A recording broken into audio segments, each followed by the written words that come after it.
И надежите и верувањето дека на европска сцена може да се направи нешто повеќе од порано се распрснаа како меор од сапуница. Македонија нема квалитет на европско ниво и како што стојат работите, наскоро и нема да го има. Една генерација искусни фудбалерки е на одминување, а нови свежи сили не се на повидок. Ова особено кога се работи за кочанскиот женски фудбал, кој во изминатата година доминираше на државно ниво. По двете одиграни кола во групата 7 во Сараево, кочанчанки загубија од финскиот шампион со 4:0, а 2 дена подоцна и од босанскиот со 7:0. Некој ќе рече резултатот кажува се. Да, но има тука редица причини и недоречености кои не држат далеко од женскиот еврофудбал. Фудбалската федерација на Македонија од УЕФА годишно добива по 240.000 евра за развој на женскиот фудбал. Од нив само мал процент одат за развој на истиот.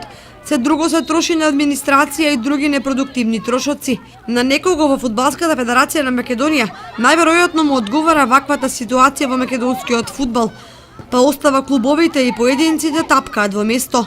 Од до година шампионот на Македонија директно од УЕФА ќе добива по 5.000 евра како награда за титулата. Тоа се минимални средства, ама сепак се некаков почеток. Прашањето е дали Фудбалската федерација на Македонија не може да издвои толку пари од 250.000 евра за освојувачот на купот, а некоја утешна сума и за финалистот или вице шампионот. ЖФК Кочани можеше да биде рамноправен противник на Айлен Юнайтед од Финска, ама некој требаше да ги осоколи и да им влее само доверба на девојките. Наместо тоа тие во дуелот влегоа со бело знаменце, без намера да се изборат за поволен резултат. И босанките не се подобри од нашиот шампион за 7 гола разлика.